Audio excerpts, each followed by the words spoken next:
Hi, this is Sandy Galvin joining the group. Hi, Sandy. Thanks for joining. Well, it's good to be here.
Boxes you want to get rid of? Probably not. They all got taken away. They were all in a pile there and they disappeared. No, I took it Okay. for her to like pack up. Yeah, no, that's fine. Okay. I was just looking to see if we had anything else. She's okay. She might get worse. Well, you know what? This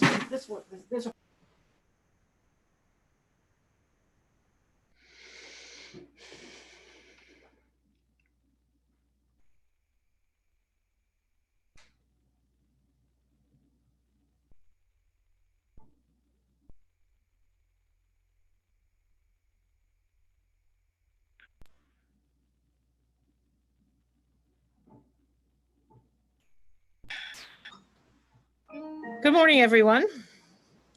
Good morning. Morning. Let's see. It is, according to my clock, 10:00 hours. And I'd like to call this meeting to order. And thank you everyone who's online today for dialing in. Let me see, I guess I put my video on, treat you to myself. Yeah, there we go. Today's agenda, as we said last week, was to discuss a dedicated fund for Wellfleet residents and how to best do that.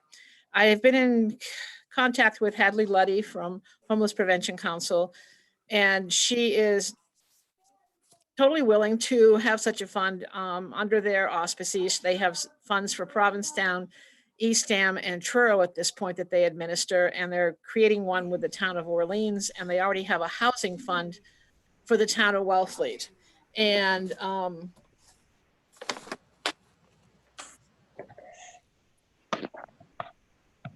I'd like to recommend that they that we just consider that strongly. They're already a 501c3.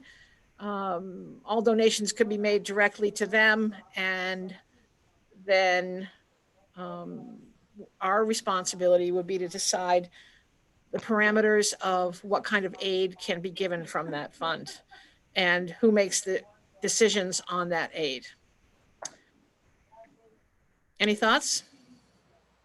Mike DeVasto?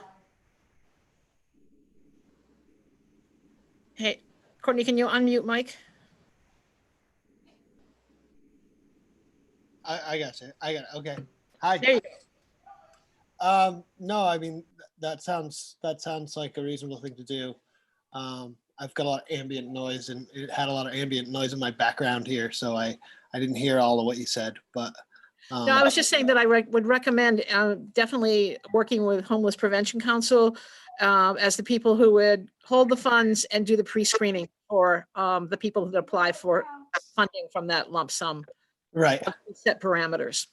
Yeah. I mean, I think that makes sense. I mean, it's better to have somebody who's already doing that work to be able to administer something like that. Right. And I also think if a Wellfleet person comes in there for one thing and they're aware and the staff there is aware of the fund, they could connect them with the fund, even if the Wellfleet person wasn't aware that it existed. So I think it works in two directions. Yeah. Let me see. Bruce, do you have any thoughts on that? Well, if they already, you have to have some criteria, and if they already have criteria for the other funds, probably the best thing to do is to look at that, see how it fits Wellfleet, and make any suggestions or any amendments to it that we think are Wellfleet centric. But I would, knowing the work that Hadley does and having worked with her a lot, I'm sure that they have some criteria already established. So I would look at that criteria and see how we can tailor it to Wellfleet. I think it's a good recommendation. I was invited to join in a Zoom meeting at 11 with Homeless Prevention Council, other agencies, that's being hosted by the Community Development Partnership in Eastham about general needs and COVID needs. So I will have more to report next week on what other folks are doing and how it works. All right, so that's my piece, my report. Brianne, do you have anything from, or Paula, do you have anything from Navigator for us this week?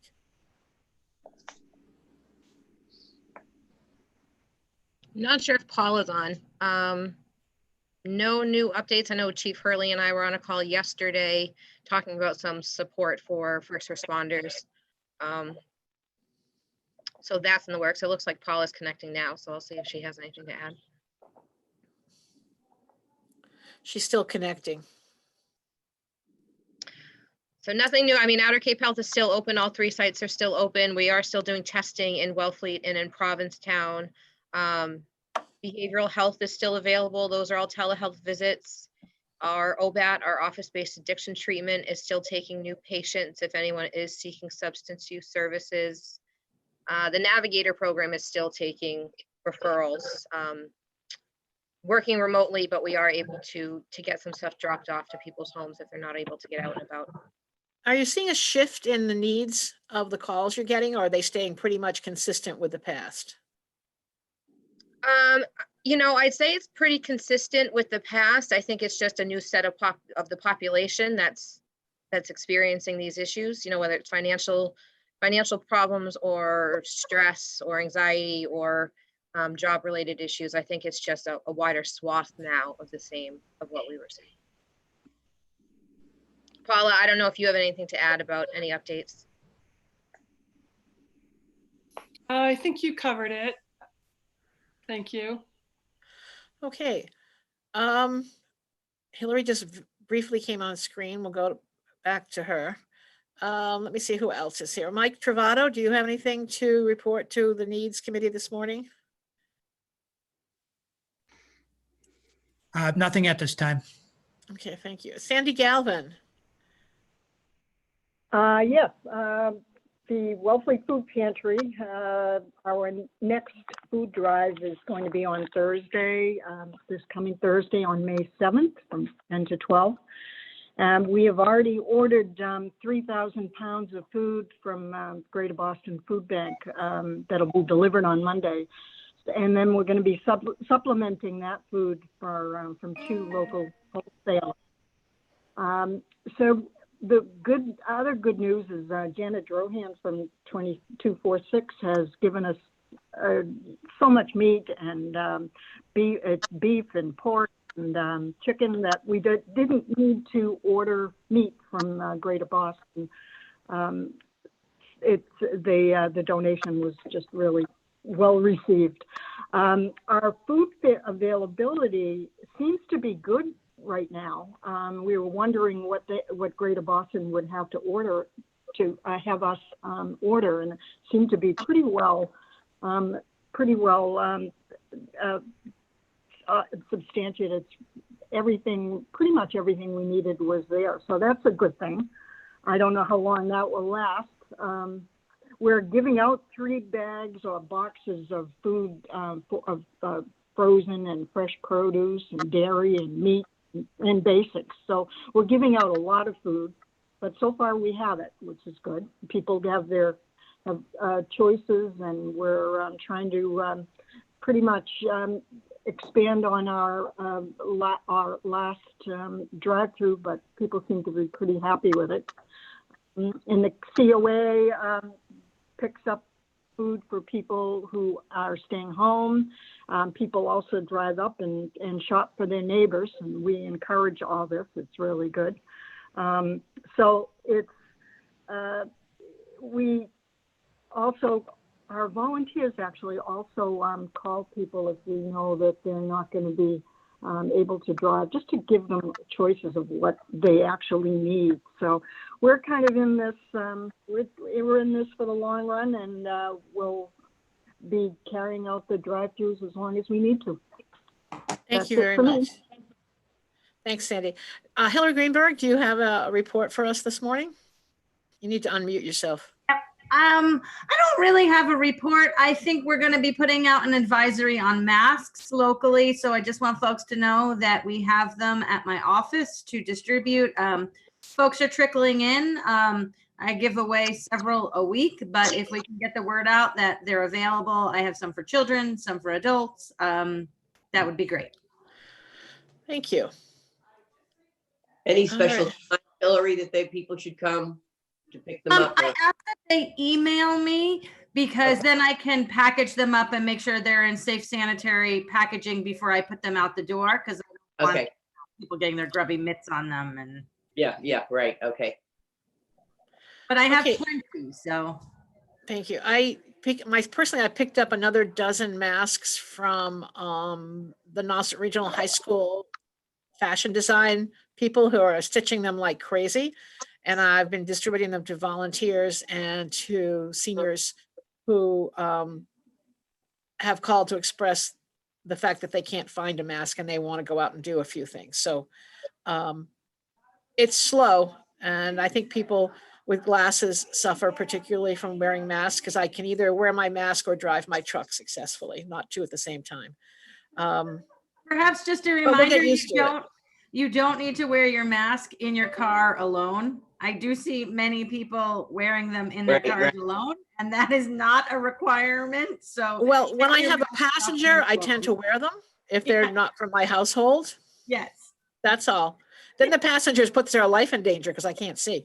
But, you know. All right. Let me see. Claudia Cope, can you unmute yourself and give us an update?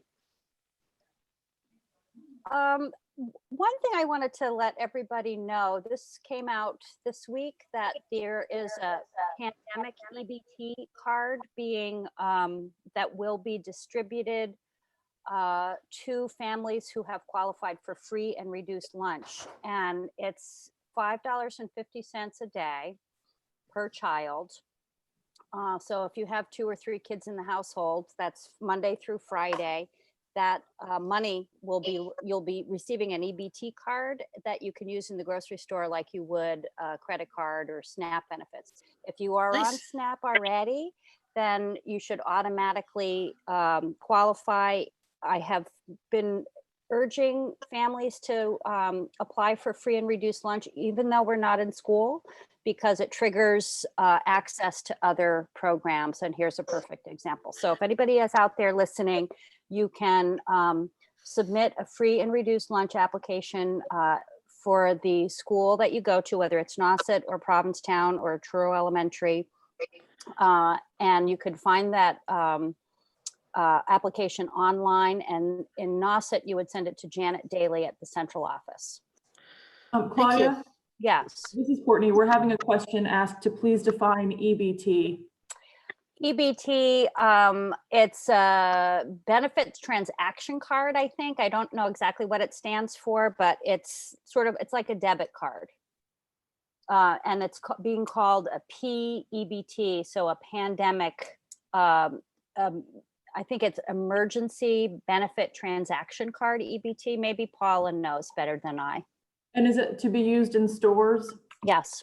Yes, thank you. Well, anywhere that they take SNAP benefits, Stop and Shop, Shaw's, Friends, Wellfleet Market, you could use it there. Thank you. And I'm pretty sure when the farmers markets open, they also take SNAP, so they will be able to take this. And the farmers market in Wellfleet, I got a message this week, will open on May 13th, following the best practices for farmers markets. So And one thing about the farmers markets too is that if you do have SNAP benefits, those benefits are doubled at the farmers market. right, in So value. your yes. $10 in SNAP benefits is worth $20 at the farmers market. I don't know how they're going to handle that. Normally you would get some sort of a token. It's worth investigating with Alicia Staker, who is the farmers market manager, to find that out. It might be listed on their website. And Suzanne, Yes, Courtney? keeping with the farmer's market, I got an email from Sky Frace Cole that said that the farmer's market is looking for volunteers. They are committed to helping the community access local food and will be opening on May 13th. And she has asked that anybody who would like to volunteer, please email wellfleetfarmersmarket@gmail.com, and I will put all of this information into the notes for this call on the town's COVID-19 information page under the tab Community Needs Calls. Excellent. Let me see. Who else do we have? Is there anybody else who would like to report something? Chief Hurley? Bruce? Yeah, I'll go. Okay. I think we hit 4,000 meals today. Some of you may have seen Trudy tearfully on the evening news on Wednesday night. People are getting picky. We're actually, we've had requests for bagels, and we're having bagels on Monday morning. But things are proceeding. We're holding at about 150 a day, a little bit more. We've gotten a lot of media, as people can see. So that's pretty much it. Give me that. Thank you. Okay, thank you. I know I was able to catch the Fox News with you and Trudy, and we should all be really proud of Wellfleet. That's all I can say. Definitely. Okay, Chief Hurley, do you have something? Yeah, good morning, Suzanne. Good morning, everybody. Morning. Just a few updates. The call that me and Bree were on yesterday was focused on first responder health and who do we turn to and get our first responders, nurses, doctors, police, fire, DPW, some assistance if needed. And out of that conversation, we spoke about a buddy line, or a warm line, they call it, in Provincetown. And that has been achieved, I believe. I'm trying to get some more background through the donation of either active or retired medical professionals or psychiatric professionals. It's not a long-term solution, but it's, for right now, it's a short-term gap. And we're trying to get some more information, but I believe their program was successful on volunteering time and manning that line. Because if we're gonna, as a community or a needs group or a town, if we're gonna put a phone number out there, somebody needs to answer it. So it seems like Provincetown has a successful model right now with that. So we are trying to reach out and just ascertain some information. And that could be, I'm feeling a little down today. You want to pick up the phone and call the line, and somebody will answer. And either whoever answers will speak with you, or they will get a professional on the phone with you. I understand we have the Navigator program, but they're a long-term solution on working on issues and problems, where this is a more day-to-day check-in type of program. We also have we also have an emergency app that we're trying to get back off the ground again. And if Hillary or the Board of Health or the Select Board makes any decisions on masking or advisories, we can push that information out to people in the public. So if anybody would like to sign up, we do have landlines in there, but cell phones, emails, and text messaging, you would have to go to the website to sign up. So it is on our Facebook page, and it is also on the town's website. And the final thing, I just want to thank, I see him on the call today, Dennis Cunningham.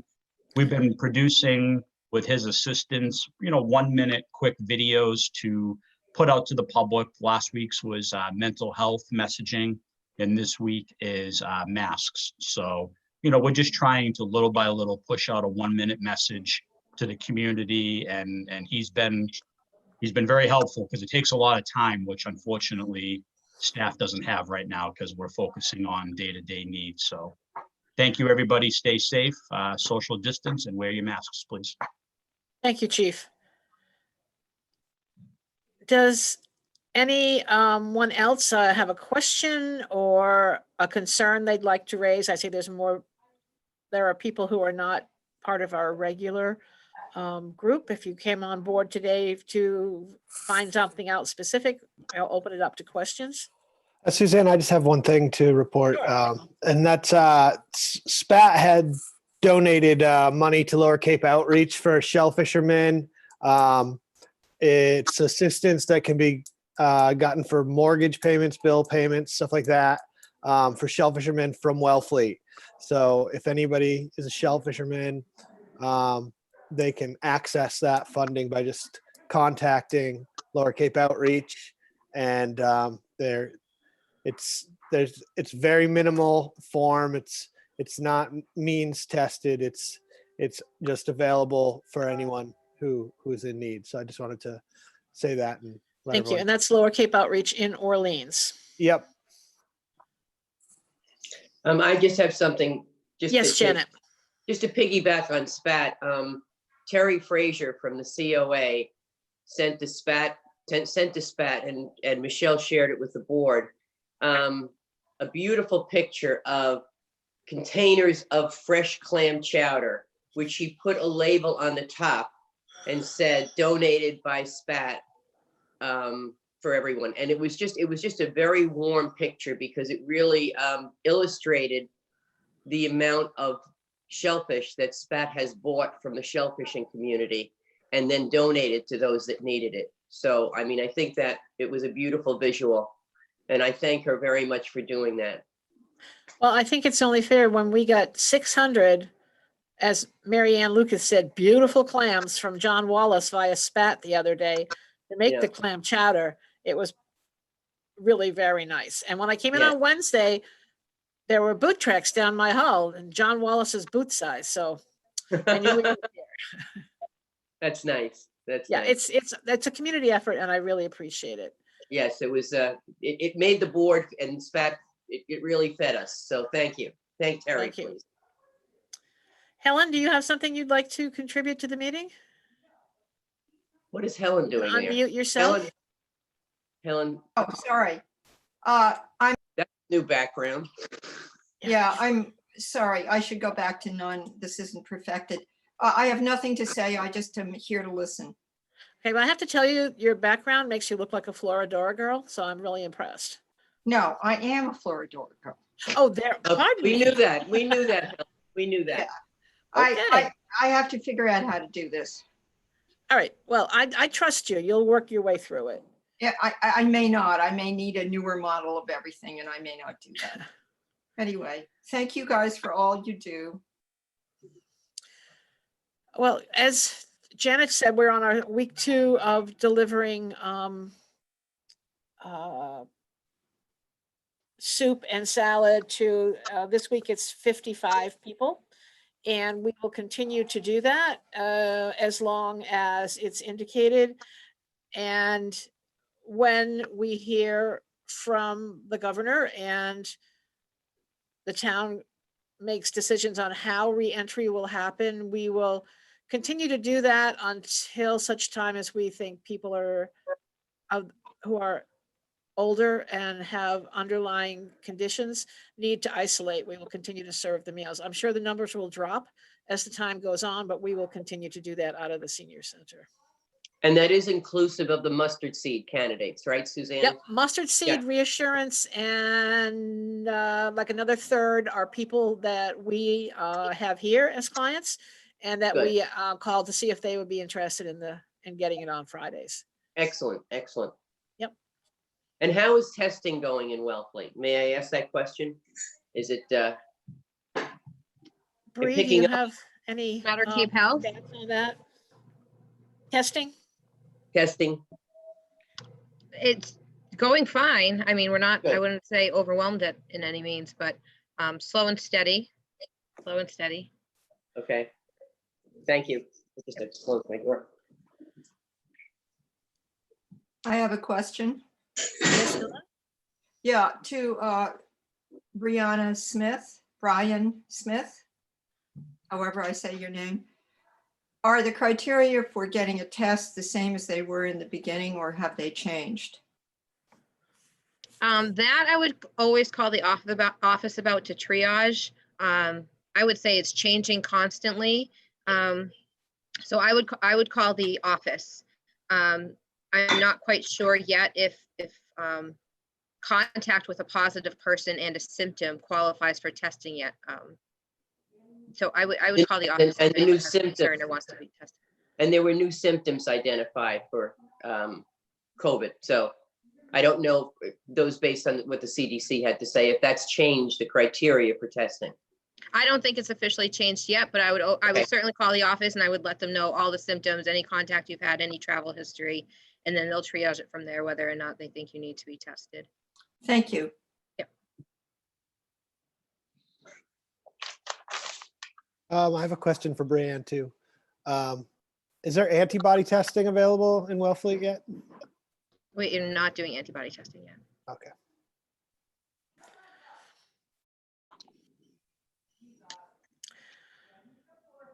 Well, I'm impressed that we're so organized that we have only used up a little under half an hour on this call. So I'll make a last call for comments or questions. Yeah, Suzanne, we did live stream this on YouTube. There's a couple people watching there, but I haven't gotten any more questions via the email or in the chat here. So. Okay, thank you, Courtney. I will report next week on my conversation with the CDP and with homeless prevention. And I totally support Bruce's recommendation to take the guidelines already established and in use at Homeless Prevention Council, tweak them for Wellfleet. The remaining task will be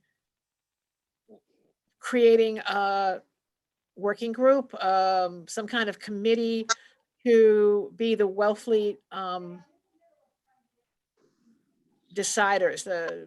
I'll find out from Hadley how other towns do this and come back to you with that information next week. Because I don't want to load anybody with yet another committee or responsibility haphazardly. Suzanne, there was one more question. Yes. Dennis Cunningham is asking any report on the number of calls received on the needs site. I'm guessing he means the needs email. How many people are writing into that? What's that look like? It's a handful, and almost none of them are about food or rent insecurity. There's a lot of questions about permits and how do I get this information. People are using it as a general information seeking during the time that town buildings are closed. And if Hillary or I cannot answer the email, we forward it to the appropriate department head for a response. And it's far less busy than I anticipated, which is a good thing because people are finding out their information by directly contacting the departments, as far as I can see. Okay, thank you. And I guess just to piggyback on that, while town buildings are closed, staff are still working. So I am remotely answering the town hall phone number 349-0300. I can either direct you, if I can't answer the question myself, I can direct you to the staff person who will be able to answer it. You can always find the number for town staff on the town website. Right on the homepage, there is a town directory on the left-hand side. And always feel free to give us a call. If I don't answer right away, you can please leave a message and I will get back to you as soon as possible to help you get your question answered. Okay, thank you. And one last, if I can just switch from needs to beaches, because that's the topic of the week this week. The only thing that's going to be different this summer is the fact that we will not offer day passes to day trippers who park at Whitecrest. All the other beaches will be open and staffed. There will be health and safety restrictions to a certain degree in each location, but summer will progress as usual. So if anybody has a misperception that you talk to that thinks all the beaches are now closed and everything's going to come to a halt, that is incorrect, and let them know that they'll still be able to go to the beach, behave responsibly, and enjoy themselves. So that's my message for this morning. I have one more point, if I I have a may. question as well. Okay, Okay, may I go ahead, Helen. Yeah, so here's the thing. On the select board's agenda material last Tuesday, there was what I thought I treated as a typo. I didn't bring it up, or a kind of, it was an error, which is, it was saying that only residents, that is not residents and part-time residents, right? Seasonal residents who own property here. It said only residents would be able to get,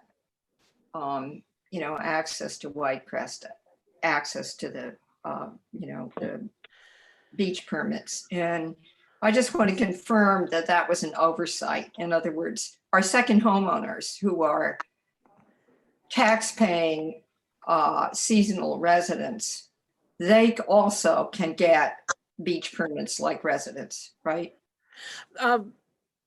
Owners as well as residents, year-round residents, are entitled to the same privileges. So when the word resident was used, I believed in the motion, it referred to anybody who's entitled to a resident sticker. Which Okay, I includes the heard second homeowners. I heard some stuff about it. That's the reason I'm bringing it up now. Thank Oh, I you. appreciate that. Now, and the other thing is that because we will be selling visitor stickers as of June 20th, also visitor stickers will be allowed to park, obviously, this summer. It's just the day passes at one location that have been discontinued for this year. Excellent. Thank Paula, you. did you have something? Well, I Somebody would- said they had a question. Yes, that was I. Thank you. A question and an informational thing. The question is about the ponds. Does that apply to the ponds as well? Well, the ponds have always only allowed stickers, no day passes. But So that the only thing that might change is we might restrict part of the parking lot to reduce the density according to what we see on the beach. But I'd rather start with some restricted spots that I can subsequently open up than try to restrict them mid-season. I'm So just concerned. that's yet to be decided. My concern is the way the ponds are being completely overrun already, and then with ocean beaches having some restrictions, I worry about the ponds ecologically. Well, I agree with you. I'm always concerned about the ponds because our goal is to not let them get to the point where they need reclamation, to protect them. And along the way, we've been overprotective. Last summer was particularly hard on Long Pond because Great Pond had no sand. The water was so high. And I think it's going to be the same this summer. Right now, we don't prevent people being dropped off, and I don't think we can do that effectively at Long Pond because there's no gated access to it, but it is worth a discussion, and it is a concern, Paula. I agree. Suzanne. Thank you. And my to backtrack, I just have something to offer about. I came on a little late. I'm not sure if this was mentioned, but the Wellfleet Housing Authority. Did someone mention how they have a new dedicated housing information line? That has not been mentioned yet this week, and thank you. Okay, and I'm sure it's on the town website, probably, Courtney, right? But I can vouch for this, that they say they'll get back within 24/7, and so far they absolutely have for my Navigator clients. And the number is 508-419-4490. You can leave a message, they'll get back within 24 hours. And this is a nice change for them, a dedicated housing line right now. Thank you. Yep. Suzanne, I just had a quick comment. Yes, Michael, go ahead. So I've been on the line with one of the select board members in Eastham, and I I wasn't aware that we had made a decision as a town to sell visitor passes to the beach yet this season. And I just think, I'm not sure what other towns on the Outer Cape are planning on doing as far as that goes. And I'm still very concerned about, the volume of people that we might have come down here. So I totally respect, everything you're saying. I just think that we should be cautious about, how we proceed, because we just don't know how things are going to go. That's all. Well, I agree with you, and I think that there needs to be a discussion about capping the number per week that are issued. Right. Okay. Yeah. I thought it was if you still look under at- discussion. So It I is wasn't under sure. I discussion. was- That's why they're not available to June 20th, so that discussion can Okay. be had before they go on sale. Sure. That's all I That's wanted to bring up. exactly, but- okay. no decision. The only decision was we will offer them in some form so that people Okay. don't have to worry about their tenants not being able to go to the beach, but there may be restrictions. Okay. That will be discussed with the board before they go into place, obviously. Okay. Yeah. I just wanted to clarify that was still Oh, no, under discussion. no, absolutely. Okay. I know that everything needs to go through the select board. One for discussion and approval, and number two, so that it's more advertised to the general public, because people pay attention to the select board topics. Yep. And we have to know what other towns are doing also. So. Right It's got- now, the only thing it's I've got- heard as of this morning is that Truro's not selling visitor stickers. I heard that from a reporter of the Provincetown Independent. So I have not heard that from Truro. And I will actually contact Truro today and find out if that's accurate. And the short-term rental decision, that's any news on? That's the short-term? governor. The governor, I realize. but I do believe that the select board was in receipt of a letter from town council that they could make some local decision on that if they wanted to. Am I correct, Michael? Well, it's not 100% clear to me what we can do. But Me there was neither. a decision from town council that we can extend it so long as the governor allows those extensions when he renewed them. And we haven't heard back since then. So Okay. I'm not sure. I'm not sure yet. That's still under, that's going to come up in probably, my guess is the next meeting that we have as a. Yeah, select they board. are, the short-term rentals are officially, as far as I understand it, not allowed at least through May 18th, according Yep. on the state level. Yeah, as of May 18th, and they may get extended by the governor at that point. I kind of expected them to be extended beyond Memorial Day weekend. So I was a little shocked at the date that the governor set, but that's the state. So we'll wait to hear what they have to say, but we have to sort of start thinking about it if we're gonna have any control over what's going on. So. Suzanne, Yes? this is Helen. Yes, ma'am. Here's a question. Your hours for needing beach stickers stop at 4:00. Is there any thought of changing the hours during which you need beach stickers? That hasn't been discussed yet. Okay, so a lot of these rentals that may or may not go forward, for people to come for a week or 2 weeks or whatever, they're all counting on being able to go for a swim. And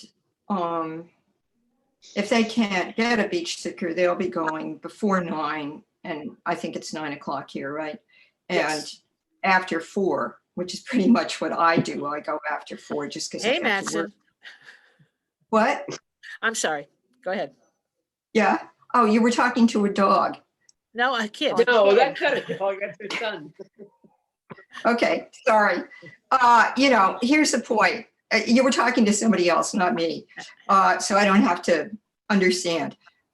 So do you feel that this would affect crowd control at all if you change No, the Helen, hour? I appreciate the question, but I don't want this meeting to get hijacked by beach issues. So I'd be Okay. glad to talk to you personally, but not necessarily in this context, because this is about the needs group, not about my personal beach issues. Okay, thank you. I apologize. Oh, no, that's my bad. I threw it out there, and then it got going more than I anticipated. So do we have any other questions or comments before we conclude the meeting? Yes, Yes, Claudia. I had a question for Paula or Bree in the Navigator group. I'm wondering if you're seeing an uptick in usage from families. We had put cards in the lunch, bagged lunches, school lunches last week, and I'm not hearing a lot personally from families. So I'm wondering if they're doing okay. I really don't have a good sense of that, and I'm hoping that they are just directly accessing a lot of the programs that we have advertised all over the place. But I'm wondering if Paula or Bree have a feeling that families are using the NAV program and accessing the services that they need. I have not had anybody calling specifically saying that they're a family in town. That doesn't mean that some of the people who have called aren't parents. But we can always do outreach too. So if you talk with a family, and this is a lot of times what the police do, if you encounter a family and you chat with them about, you know, what's going on and what your concerns, lots of times they'll just say, hey, do you think I could ask someone to give you a call to talk about it? And once you have their permission to share their name and number, then we can start reaching out. We do 2 months of outreach until we close a referral. So if you have someone you're worried about, and they're okay with getting a phone call from us, we'll do our due diligence to get a hold of them to chat. So we can always do that instead of expecting them to call us. Okay. Thank you. That's nice to hear. Anybody else? Last call? Can we talk trash? Trash in terms of the DPW trash? Yeah, I'm just have a concern about, I'm a confirmed walker and I see so much more trash all around as I walk, and in particular the gloves. And I noticed that I'm sure there's an issue with having public trash bins right now, but on the other hand, without them, there are people discarding used gloves and masks and things just around on the ground. And I'm wondering if there's any way to get a couple of dedicated public trash bins in town. Could I make a suggestion that you contact the DPW with that question? They're in charge of making that decision. I do know that we will be having dumpsters at the ocean beaches and trash cans at the beach locations, but I can't speak about the other locations. So I will email you the contact information for the people you need to speak to at the dump or at the DPW, and then you can talk to them directly about this, Paula. Is there a particular area? I mean, the only place folks are probably going in their gloves is down on Main Street, correct? I am seeing it on Main Street in particular, yeah.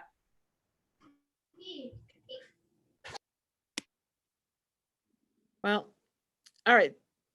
I'm going to have to end this meeting right now. I have a little prep to do before my 11 o'clock Zoom, and I thank you all for coming this morning.